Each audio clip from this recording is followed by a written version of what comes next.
datang di Kampus Pejuang Pendidik, Pendidik Pejuang. Universitas Veteran Bangun Nusantara merupakan institusi pendidikan tinggi yang memiliki motivasi untuk mencetak lulusan yang mandiri, unggul, profesional, berkarakter, dan memiliki nilai-nilai kejuangan.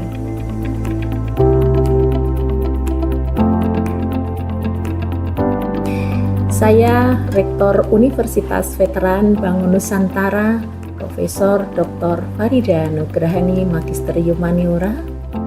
Misi Universitas Veteran Bangun Nusantara adalah terwujudnya universitas yang unggul, berkarakter, mandiri, dan memiliki nilai-nilai kejuangan.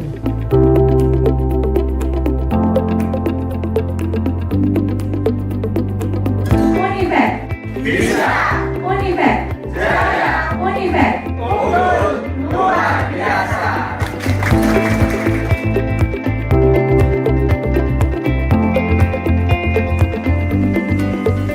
Kampus Universitas Veteran Bangun Nusantara terdiri dari 6 fakultas unggulan dan 1 program pasca sarjana. Univet Bantara memiliki peringkat ke-97 antar perguruan tinggi se-Indonesia, dilansir melalui website EduRank.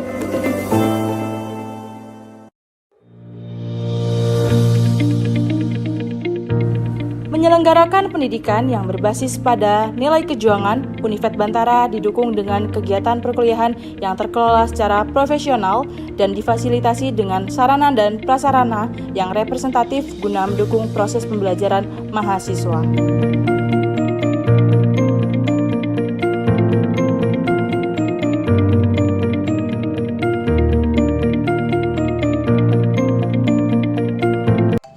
Assalamualaikum warahmatullahi wabarakatuh. Perkenalkan, saya Anisha Nuraini Rahmawati, mahasiswi Program Pendidikan Profesi Guru Prajabatan Gelombang 1 tahun 2023 Universitas Veteran Bangun Nusantara Sukoharjo. Bidang studi Pendidikan Guru Sekolah Dasar. Pada kesempatan kali ini, saya akan mempresentasikan Seminar Pendidikan Profesi Guru sebagai salah satu bentuk ujian pada mata kuliah Seminar PPG yang diampu oleh dosen pembimbing seminar, yaitu Ibu Imade Ratih Rosanawati, SPD, MPD.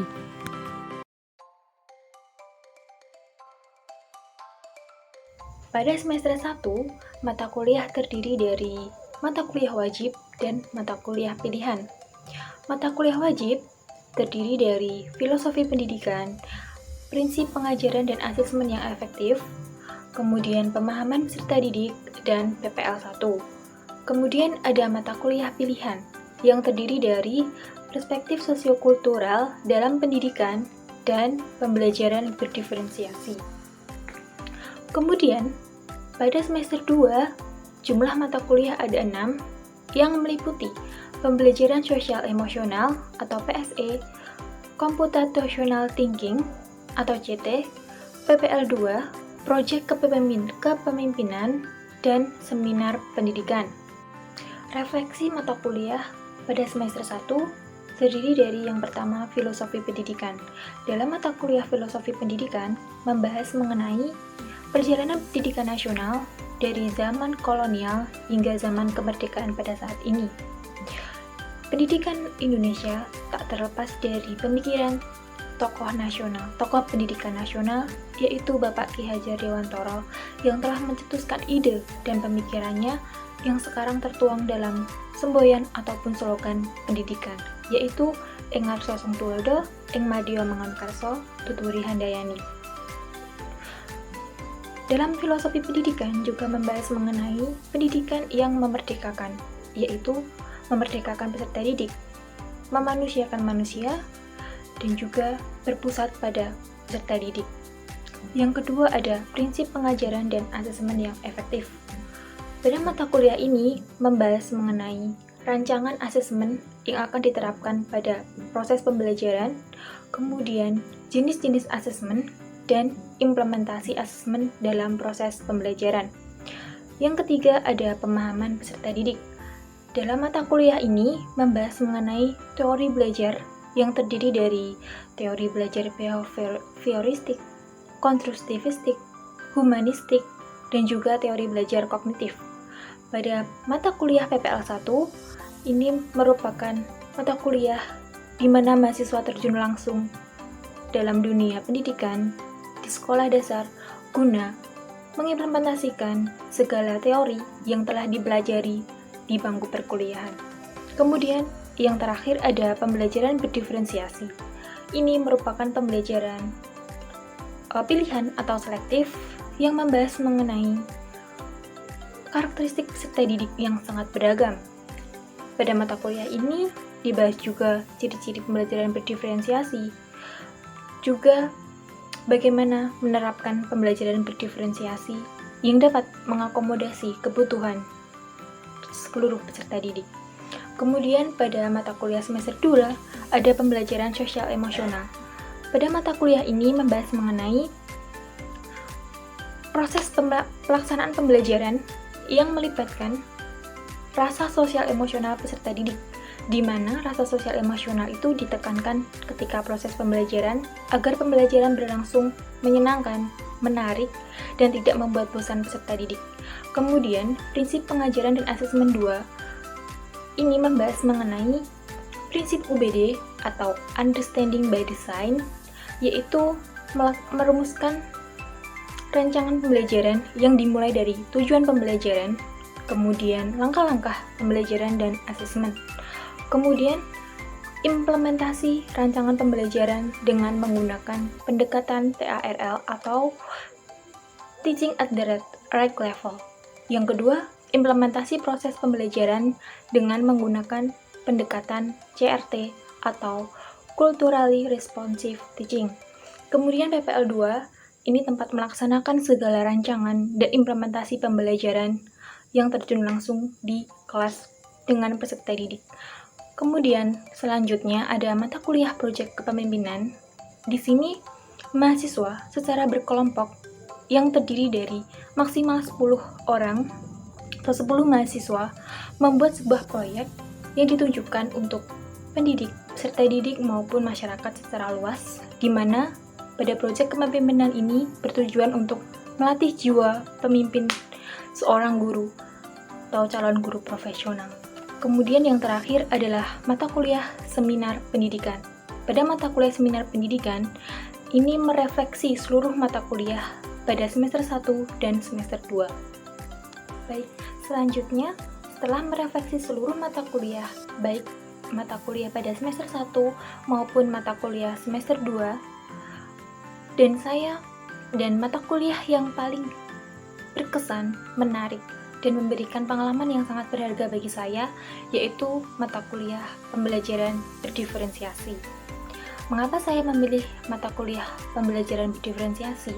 Karena ketika saya mempelajari pembelajaran berdiferensiasi di bangku perkuliahan, saya mendapat banyak sekali pengetahuan, wawasan, pengalaman, hal-hal baru yang menarik bagi saya, dan membekali saya sebagai seorang calon guru profesional.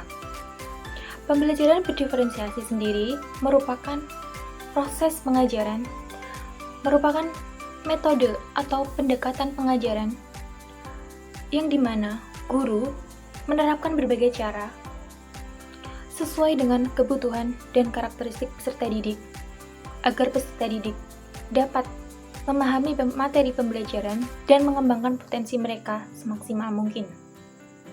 Tujuan utama pembelajaran berdiferensiasi ini adalah memenuhi kebutuhan setiap peserta didik, baik ditinjau dari minat, gaya belajar, kemampuan, maupun profil belajar peserta didik yang lain. Sehingga pembelajaran berdiferensiasi sangat penting dipelajari oleh seorang guru, agar ketika proses pembelajaran, seorang guru tersebut dapat mengakomodasi seluruh kebutuhan peserta didik. Sebelum saya merefleksikan lebih lanjut mata kuliah yang saya pilih, yaitu pembelajaran berdiferensiasi, saya akan menjelaskan tahapan atau alur hal-hal apa saja yang akan saya presentasikan. Yang pertama, ada best practice atau pengalaman bermakna. Yang kedua, desain inovasi atau produk yang dihasilkan.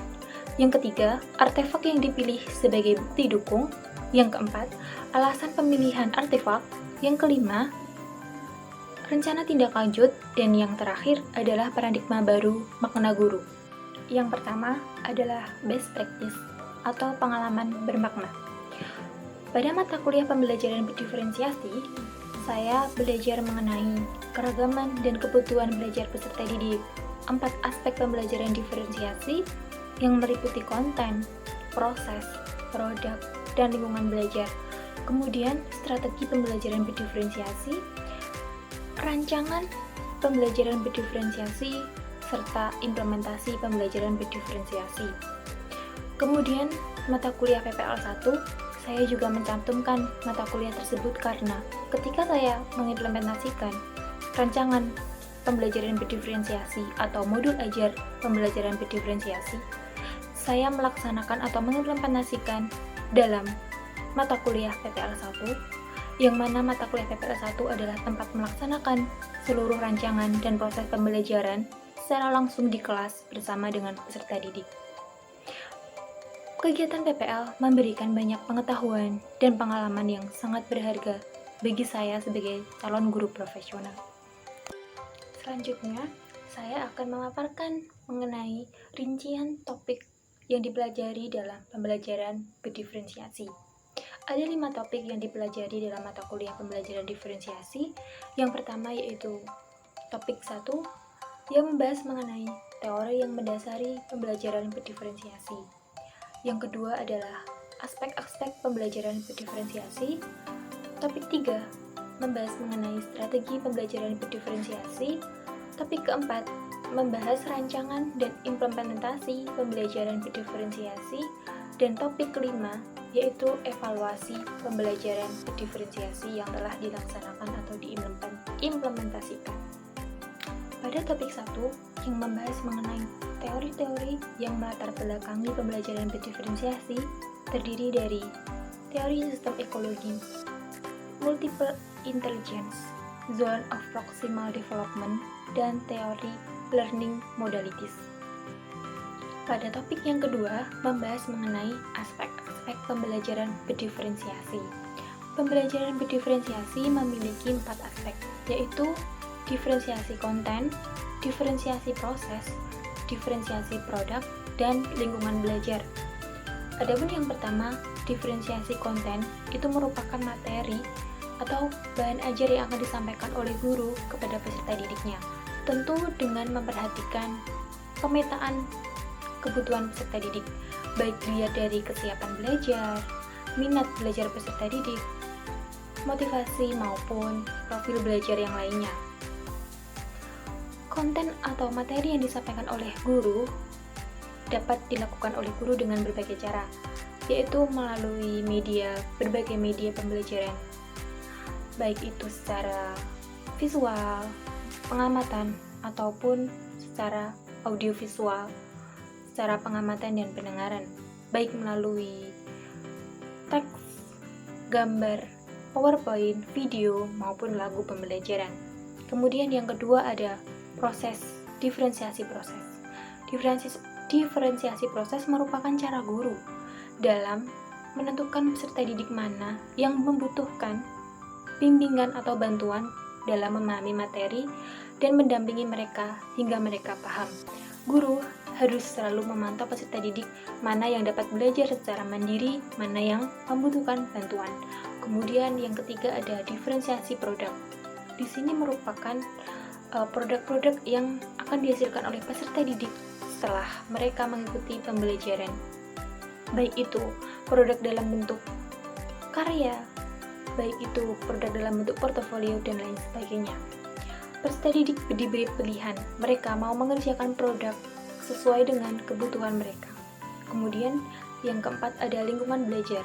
Di sini dimaksudkan guru dalam menciptakan kondisi lingkungan kelas yang efektif dan kondusif, menciptakan kelas yang nyaman, yang menyenangkan dengan berbagai metode pembelajaran maupun pendekatan pembelajaran yang dapat diintegrasikan dengan pembelajaran berdiferensiasi sehingga kelas terasa hidup, dan siswa peserta didik dapat aktif dalam pembelajaran.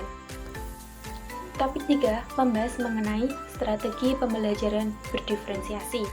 Pembelajaran berdiferensiasi sendiri memiliki beberapa strategi pengajaran yang dapat diterapkan dalam proses pembelajaran.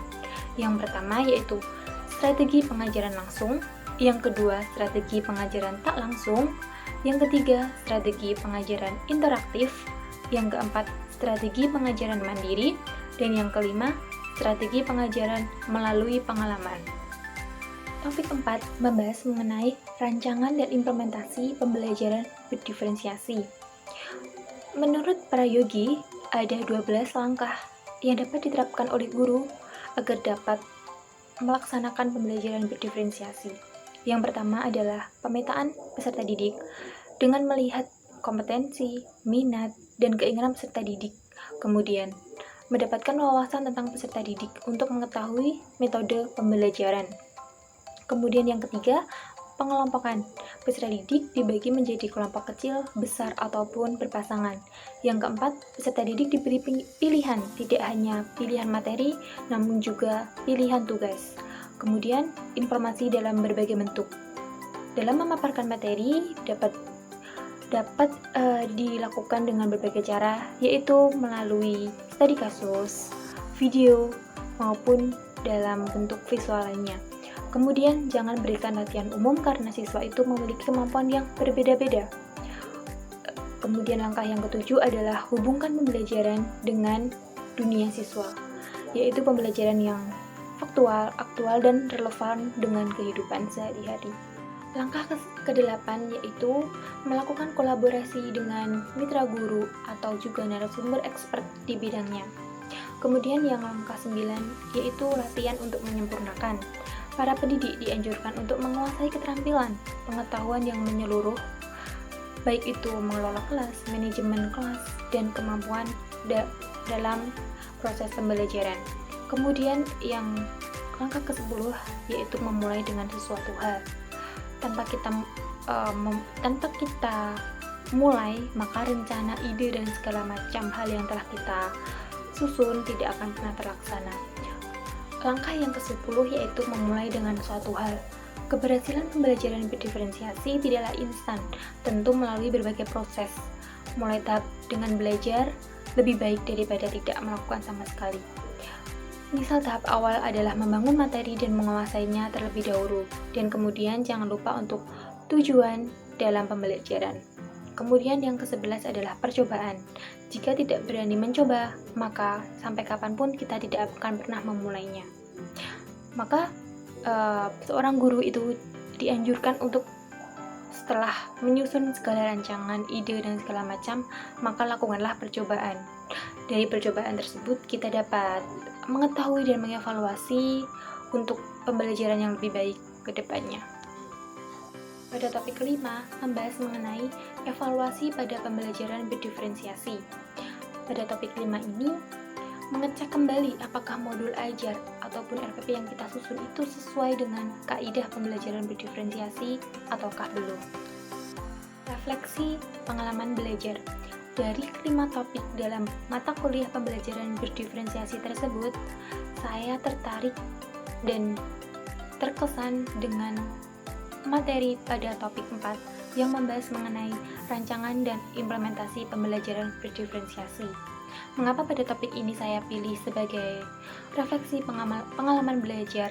Karena pada topik ini saya mengetahui langkah awal melakukan pembelajaran berdiferensiasi, kemudian mengetahui cara menyusun rancangan pembelajaran atau modul ajar pembelajaran berdiferensiasi, dan saya juga mengetahui dan melaksanakan secara langsung implementasi dari pembelajaran berdiferensiasi.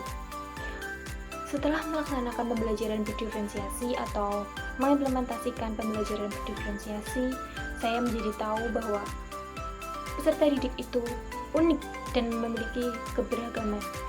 Sehingga ketika proses belajar kita lakukan secara klasikal atau secara konvensional, tentu banyak sekali peserta didik yang merasa terbebani atau merasa lebih berat daripada teman-teman yang lain karena peserta didik tersebut memiliki kemampuan yang berbeda atau gaya belajar yang berbeda.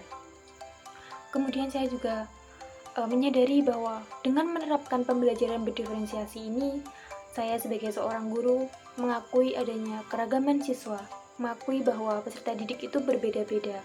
Mereka memiliki kebutuhan masing-masing, mereka memiliki karakteristik, minat, bahkan gaya belajar yang berbeda-beda. Dan itu menjadi tugas saya sebagai seorang guru untuk mengakomodasi mereka agar dapat mencapai tujuan pembelajaran tanpa ada yang merasa tertinggal. Selanjutnya adalah desain inovasi pembelajaran. Dalam mendesain inovasi pembelajaran, ada beberapa faktor yang mempengaruhi. Yang pertama adalah pengalaman bermakna, yang kedua adalah hasil penerapan pembelajaran berdiferensiasi sebelumnya, dan yang ketiga adalah jurnal tentang pembelajaran berdiferensiasi.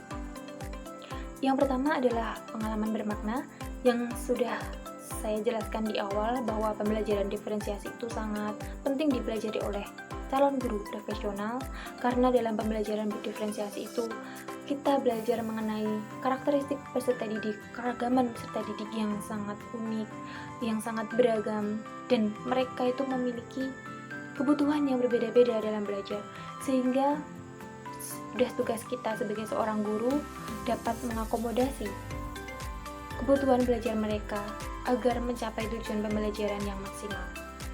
Kemudian yang kedua adalah hasil penerapan pembelajaran berdiferensiasi. Saya telah melaksanakan pembelajaran berdiferensiasi ketika PPL 1 di SD Negeri Kuarasan 1. Dari pelaksanaan pembelajaran diferensiasi tersebut, saya bisa menemukan ide atau desain inovasi pembelajaran yang berkaitan dengan pembelajaran berdiferensiasi. Yang ketiga adalah jurnal tentang pembelajaran berdiferensiasi. Tentu sebelum saya mempelajari apa itu pembelajaran berdiferensiasi, merancang serta mengimplementasikan pembelajaran berdiferensiasi, saya mencari berbagai jurnal atau artikel tentang pembelajaran berdiferensiasi sebagai bekal saya dalam mempelajari pembelajaran berdiferensiasi. Dengan begitu, saya benar-benar mengetahui lebih dalam apa itu pembelajaran berdiferensiasi dan dapat mengimplementasikannya secara maksimal.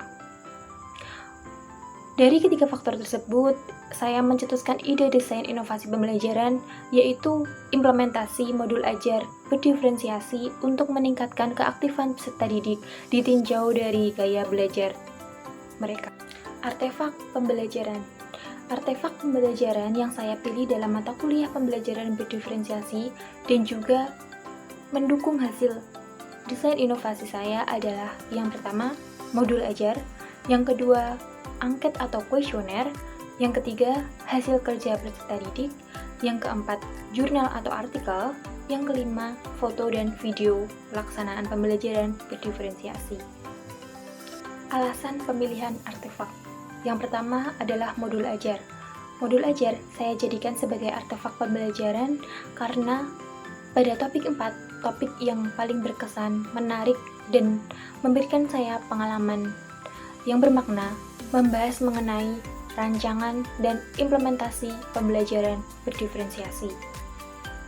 Pada topik 4 inilah saya berhasil menyusun modul ajar pembelajaran berdiferensiasi dan telah saya implementasikan ke dalam pembelajaran pada saat melakukan PPL 1 di SD Negeri Kuarasan 1. Dalam modul ajar pembelajaran berdiferensiasi yang saya susun, saya sudah menerapkan 12 komponen modul ajar yang telah ditetapkan oleh Kemendikbud. Adapun dalam pembelajaran berdiferensiasi, saya melakukan pemetaan kebutuhan peserta didik berdasarkan gaya belajar mereka. Pada materi bagian-bagian mata kelas 5 mata pelajaran ilmu, pengetahuan alam, dan sosial, saya menerapkan pembelajaran berdiferensiasi dengan diferensiasi konten, diferensiasi proses, diferensiasi produk, dan lingkungan belajar telah saya lakukan. Pada diferensiasi konten atau isi, saya melakukan diferensiasi pada masing-masing gaya belajar peserta didik. Adapun pada gaya belajar visual, saya fasilitasi dengan teks dan gambar bagian-bagian mata. Kemudian pada gaya belajar auditori, saya fasilitasi dengan lagu dan penjelasan langsung dari saya sebagai guru. Kemudian gaya belajar kinestetik, saya fasilitasi dengan video pembelajaran dan mereka dapat melakukan praktik atau memperagakan apa yang ada di video pembelajaran tersebut. Kemudian pada diferensiasi proses, gaya belajar visual, mereka dapat melengkapi tabel yang telah disediakan sesuai dengan hasil pengamatannya melalui gambar bagian-bagian mata. Kemudian yang auditori, mereka dapat mendengarkan materi dari lagu dan mereka dapat menyanyikannya di depan kelas sebagai produk yang mereka hasilkan. Kemudian pada kinestetik, gaya belajar kinestetik, peserta didik dapat menggambar bagian-bagian mata pada lembar kerja yang telah disediakan berdasarkan praktik atau memperagakan apa yang ada di video yang telah saya paparkan. Kemudian diferensiasi produk, pada gaya belajar visual, mereka produknya adalah lembar kerja yang berisi tabel hasil pengamatan bagian-bagian mata. Kemudian yang auditori, yaitu mereka menghasilkan sebuah lagu mengenai materi bagian-bagian mata. Yang kinestetik, mereka menghasilkan sebuah gambar bagian-bagian mata dengan tangan mereka sendiri, hasil kreasi mereka sendiri. Dan lingkungan belajar, saya menciptakan kondisi lingkungan yang kondusif, efektif, dan peserta didik merasa nyaman, merasa antusias, dan aktif dalam proses pembelajaran dari awal hingga akhir pembelajaran. Kemudian yang kedua adalah angket atau kuesioner. Sebelum saya menyusun rancangan modul ajar, maka saya membagikan angket atau kuesioner kepada peserta didik. Peserta didik kelas 5, saya bagikan angket untuk mengetahui macam-macam gaya belajar mereka. Dari hasil angket itulah diketahui bahwa ternyata mereka memiliki 3 gaya belajar yang saya kategorikan menjadi gaya belajar visual, gaya belajar auditori, dan gaya belajar kinestetik. Kemudian yang ketiga adalah hasil kerja peserta didik. Hasil kerja peserta didik saya jadikan menjadi artefak karena itu menjadi bukti bahwa saya telah melaksanakan pembelajaran berdiferensiasi dan peserta didik itu menghasilkan produk yang berbeda-beda sesuai dengan gaya belajar mereka. Yang keempat adalah jurnal atau artikel, di mana itu menjadi dasar dan menjadi pengetahuan saya di awal dalam melaksanakan proses pembelajaran berdiferensiasi. Yang kelima adalah foto dan video. Itu saya jadikan bukti artefak karena foto dan video tersebut menjadi bukti saya telah berhasil melaksanakan pembelajaran berdiferensiasi di kelas 5 pada materi bagian-bagian mata pelajaran ilmu pengetahuan alam dan sosial di SD Negeri Kuarasan 1. Dampak pembelajaran. Setelah mengimplementasikan pembelajaran berdiferensiasi, tentu terdapat beberapa dampak positif yang dapat saya ambil dan dapat saya jadikan sebagai pengalaman belajar saya. Yang pertama adalah kesetaraan. Pertumbuhan yang sama bagi semua siswa.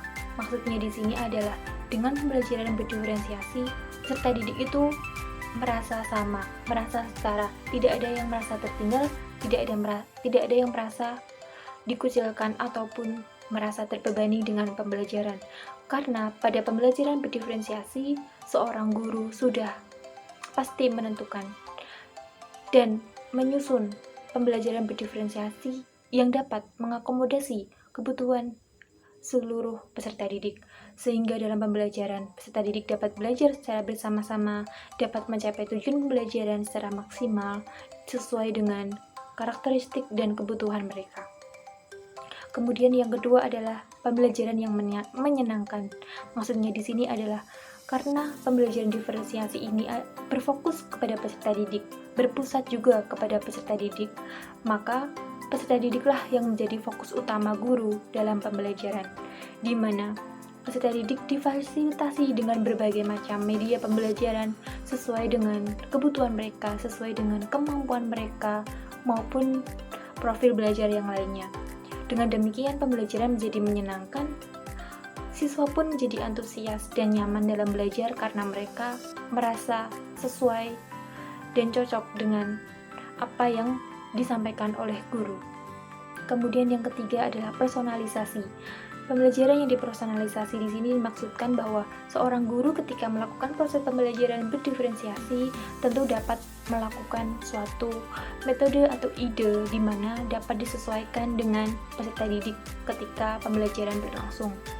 Kemudian yang keempat, aktif. Keaktifan dan hasil belajar meningkat. Ini merupakan dampak dari pembelajaran berdiferensiasi.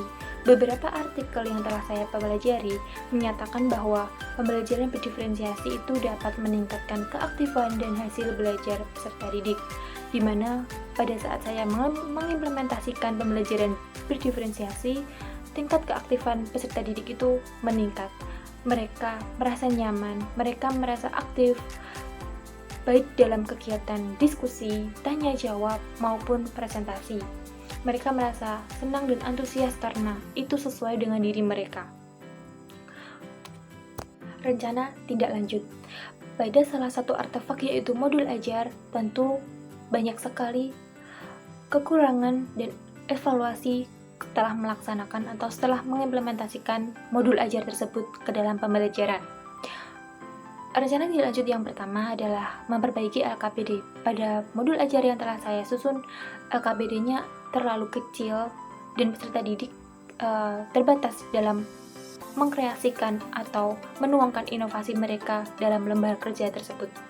Kemudian yang kedua adalah alokasi waktu. Dalam pembelajaran berdiferensiasi tentu membutuhkan waktu yang tidak sedikit, dimulai dari pemetaan kebutuhan peserta didik, kemudian penyusunan rancangan pembelajaran, menyiapkan media dan segala macam, tentu membutuhkan waktu yang sangat lama. Ketika pembelajaran berdiferensiasi berlangsung, saya mengalami alokasi waktu yang kurang, sehingga ketika dalam rancangan atau modul ajar saya estimasi waktu 40 menit, tapi ternyata lebih dari 40 menit. Maka dari itu alokasi waktu akan saya pikirkan lagi secara matang-matang sebagai perbaikan pembelajaran berdiferensiasi selanjutnya. Yang ketiga adalah modul ajar, yaitu penyesuaian komponen-komponen yang ada di dalamnya sesuai dengan ketat yang telah ditetapkan oleh Kemendikbud. Kemudian diskusi. Setelah modul ajar saya perbaiki, saya melakukan diskusi baik dengan guru pamong, dengan guru kelas maupun dengan teman sejawat agar dapat mendapat masukan dan mendapat kritik ataupun saran mengenai modul ajar pembelajaran berdiferensiasi. Setelah diskusi, kemudian saya membagikan modul ajar tersebut kepada yang membutuhkan, terutama guru ataupun rekan sejawat, untuk dijadikan sebagai referensi mereka. Paradigma tentang makna guru. Setelah saya belajar apa itu pembelajaran berdiferensiasi, bagaimana ciri-cirinya, kaidah dalam menyusun rancangan pembelajaran, serta mengimplementasikan pembelajaran berdiferensiasi, saya menjadi terbuka mengenai makna guru yang lebih luas lagi. Sebelumnya, saya memaknai guru itu hanya mentransfer ilmu, mentransfer materi, dan tidak memperhatikan kebutuhan peserta didik. Kemudian, ketika menyusun modul ajar, menggunakan rancangan pembelajaran sebelumnya tanpa memperbaharui sesuai perkembangan kurikulum. Setelah saya mengikuti kuliah seminar dan merefleksi pengalaman belajar, saya mendapatkan pandangan baru mengenai seorang guru, yaitu sebagai fasilitator yang memperhatikan kebutuhan dan karakteristik peserta didik. Yang kedua, guru seharusnya berpusat kepada peserta didik ketika melakukan proses pembelajaran. Menerapkan diferensiasi proses pada pembelajaran yang disesuaikan dengan gaya belajar peserta didik ataupun profil belajar yang lainnya. Kemudian, seorang guru juga harus mampu melakukan 4M, yaitu merencanakan, melaksanakan, merefleksi, dan mengevaluasi. Sekian hasil refleksi mata kuliah pembelajaran berdiferensiasi yang dapat saya sampaikan. Kurang lebihnya mohon maaf. Wassalamualaikum warahmatullahi wabarakatuh.